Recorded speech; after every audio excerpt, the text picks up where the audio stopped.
Salut toi, aujourd'hui on se retrouve dans une nouvelle vidéo, une vidéo où je vais encore parler de livres. Aujourd'hui j'ai choisi comme type de livre les romans biographiques et autobiographiques parce que je pense qu'on peut les ranger ensemble. Parce que comme de toute façon ça raconte la vie d'une personne, peu importe qui l'a écrit quoi.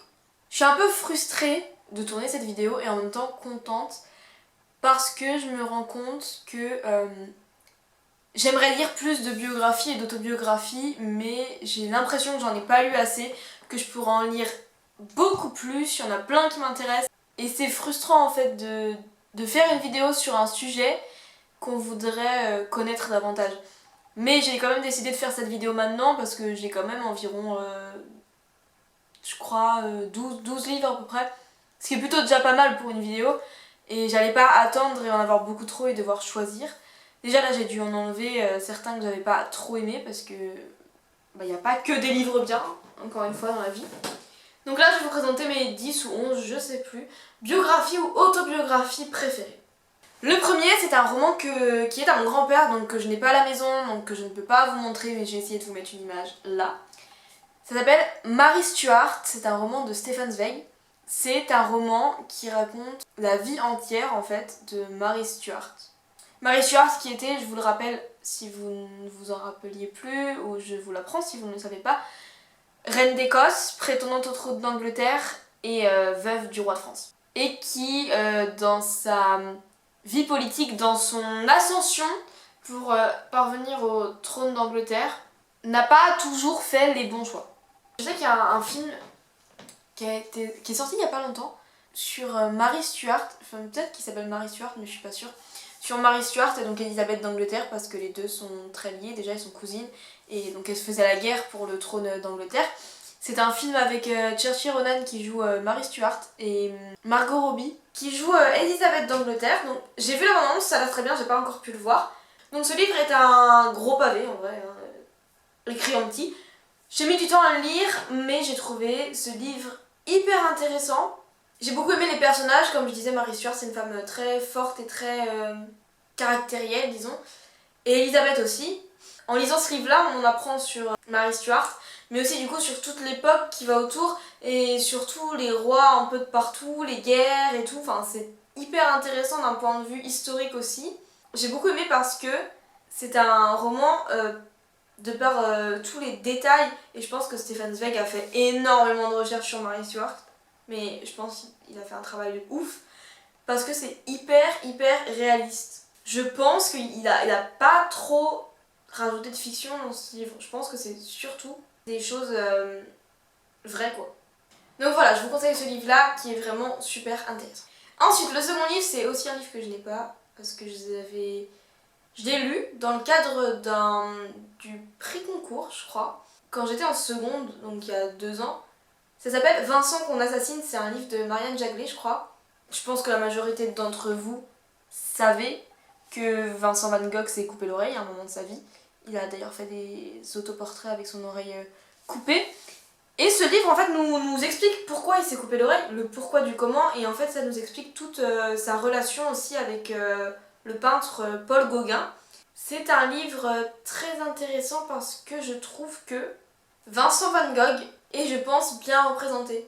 C'est un livre assez émouvant parce qu'en fait on a l'impression d'être Van Gogh, on a l'impression de ressentir ses émotions, de ressentir sa solitude et son sentiment d'injustice et tout ça. C'est un livre triste, mais je trouve que le personnage de Vincent Van Gogh est hyper bien développé et c'est pour ça que j'ai vraiment adoré ce livre. Ensuite, un incontournable, le journal d'Anne Frank, que je n'ai pas chez moi. J'ai dû aussi l'emprunter à mon grand-père. Le journal d'Anne Frank, je trouve que c'est quand même un ouvrage hyper intéressant parce qu'en cours d'histoire, on apprend le génocide juif et on apprend comment ça se faisait, les camps de concentration et tout ça. Mais on apprend ça d'une manière très clac-clac, comme si limite on s'intéressait qu'à l'organisation des choses. Et en fait, on ne parle jamais de un par un, chaque famille juive, chaque personne juive, de ce qu'ils ont pu ressentir, de la peur qu'ils ont éprouvée, de tout ça. Il n'y a pas de côté émotion, en même temps c'est un cours d'histoire, c'est normal, mais je trouve que du coup, le journal d'Anne Frank, ça nous montre vraiment la face cachée dans les cours d'histoire du génocide juif. Et y a beaucoup d'émotions, de ressentis, et donc je trouve ça hyper intéressant. Voir la guerre de 39-45 du point de vue des juifs, je trouve que ça enrichit beaucoup parce que on se rend compte encore plus de l'horreur de cette guerre. Donc c'est très cool parce que c'est un livre comme ça, un journal intime, c'est très facile à lire.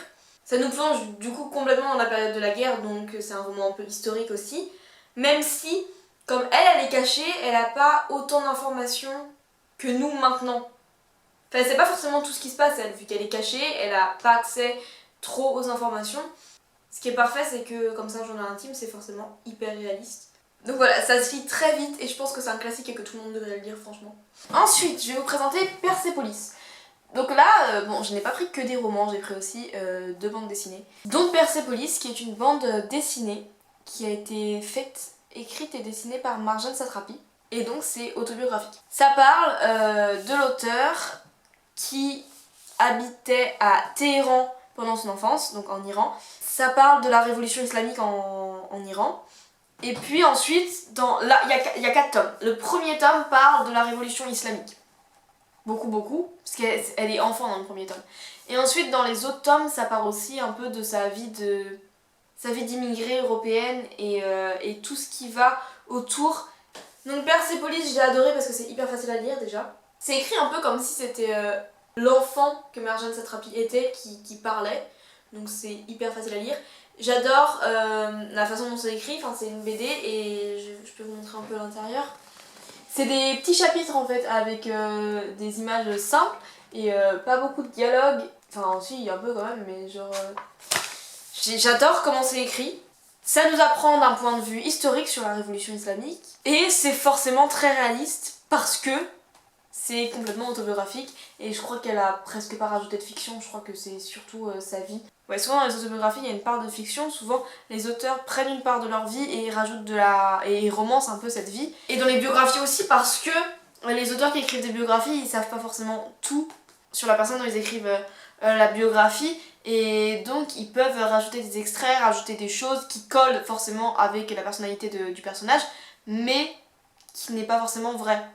Quand t'écris une autobiographie, c'est soit que t'es connu, donc tu montres comment t'as fait pour en arriver là, soit qu'il t'est arrivé des choses pas forcément cool, et donc souvent c'est à cause de la guerre ou des choses comme ça, et du coup c'est fortement lié à la littérature historique, mais je vous ferai une autre vidéo sur mes romans historiques préférés, parce que il y a aussi beaucoup de romans historiques qui sont pas biographiques. Je suis un zèbre. Je vous en ai déjà parlé sur Instagram de ce livre. C'est l'histoire d'une adolescente qui est surdouée. Donc, au cas où vous savez pas trop ce que c'est surdouée. On dit surdouée, on peut dire précoce aussi, on peut dire haut potentiel.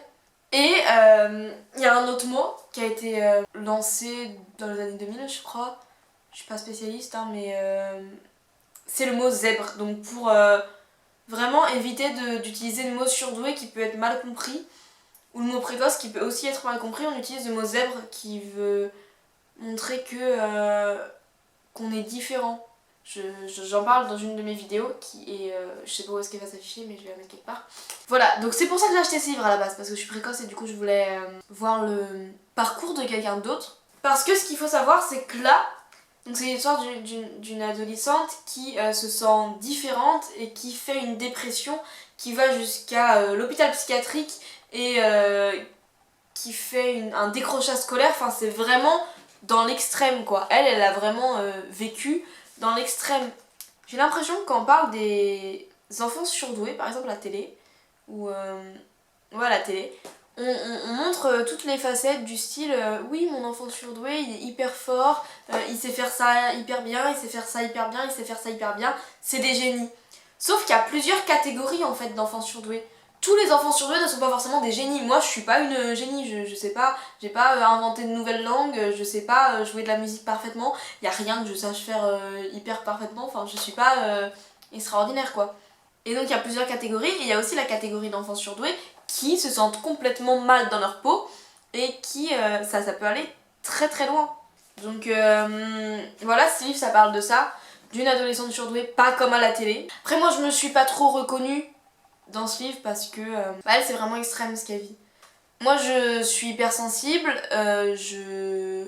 j'ai parfois des pensées négatives et tout, mais pas autant dans l'extrême et c'est un peu différent. Enfin, comme quoi tout le monde est différent, on peut pas réduire les gens à une catégorie.